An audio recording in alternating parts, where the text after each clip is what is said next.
Assalamualaikum warahmatullahi wabarakatuh. Kami dari kelompok 2 akan mempresentasikan prinsip-prinsip pengembangan kurikulum 2013.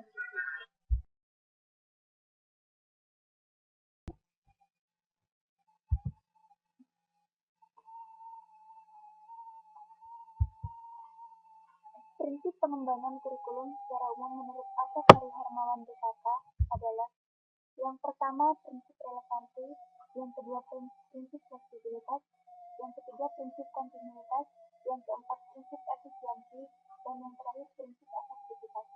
Prinsip relevansi secara internal bahwa kurikulum memiliki relevansi di antara komponen-komponen kurikulum atau tujuan, bahan, strategi, organisasi, dan evaluasi.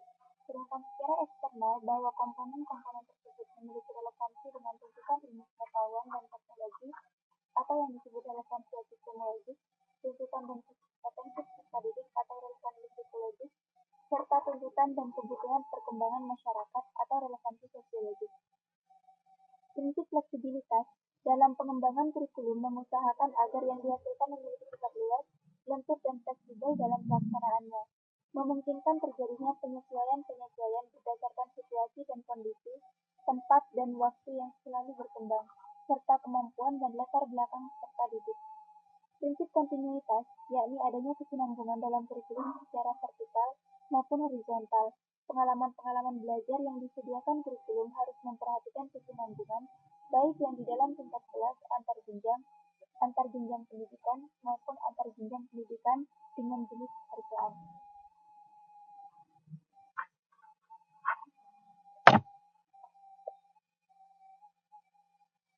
Selanjutnya, prinsip efisiensi, yakni mengusahakan agar dalam pengembangan kurikulum dapat mendayagunakan waktu, biaya, dan sumber-sumber lain yang ada secara optimal, cermat, dan tepat sehingga hasilnya memadai.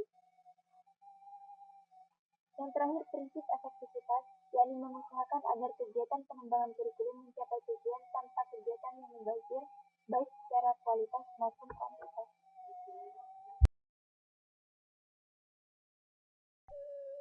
Pengembangan kurikulum 2013 didasarkan pada prinsip-prinsip berikut. 1. Kurikulum satuan pendidikan atau jenjang pendidikan bukan merupakan daftar mata pelajaran. Atas dasar prinsip tersebut, maka kurikulum sebagai rencana adalah rancangan untuk konten pendidikan yang harus dimiliki oleh seluruh peserta didik setelah menyelesaikan pendidikannya di satu satuan atau jenjang pendidikan tertentu. Kurikulum sebagai proses adalah totalitas pengalaman belajar peserta didik di satu satuan atau jenjang pendidikan untuk menguasai konten pendidikan yang dirancang dalam rencana. Yang nomor 2, kompetensi lulusan ditetapkan untuk satu satuan pendidikan, jenjang pendidikan, dan program pendidikan, sesuai dengan kebijakan pemerintah mengenai wajib belajar 12 tahun.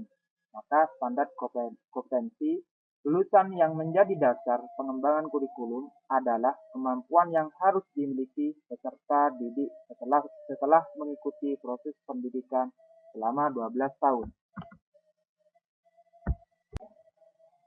Nomor 3, model kurikulum berbasis kompetensi ditandai oleh pengembangan kompetensi berupa sikap, pengetahuan, dan lain-lain yang dikemas dalam mata pelajaran. Kompetensi yang termasuk pengetahuan dikemas secara khusus dalam satu mata pelajaran.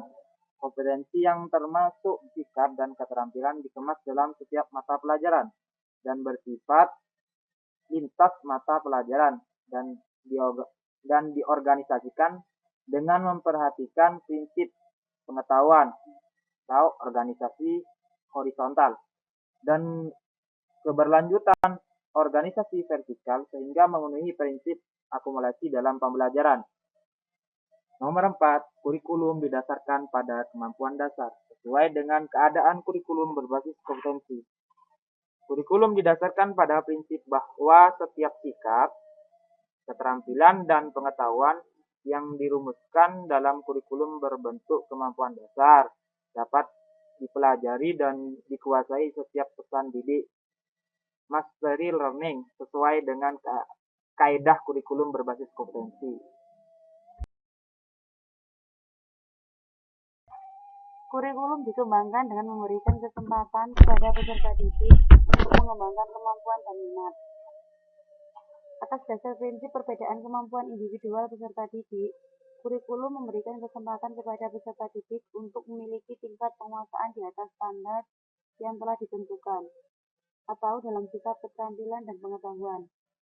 Oleh karena itu, beragam program dan pengalaman belajar disediakan sesuai dengan minat dan kemampuan awal peserta didik. Yang terakhir, kurikulum harus relevan dengan kebutuhan kehidupan. Maksudnya, kurikulum berkisar pada potensi, perkembangan, kebutuhan, dan kepentingan peserta didik serta lingkungannya. Kurikulum dikembangkan berdasarkan prinsip bahwa peserta didik berada pada posisi sentral dan aktif dalam belajar.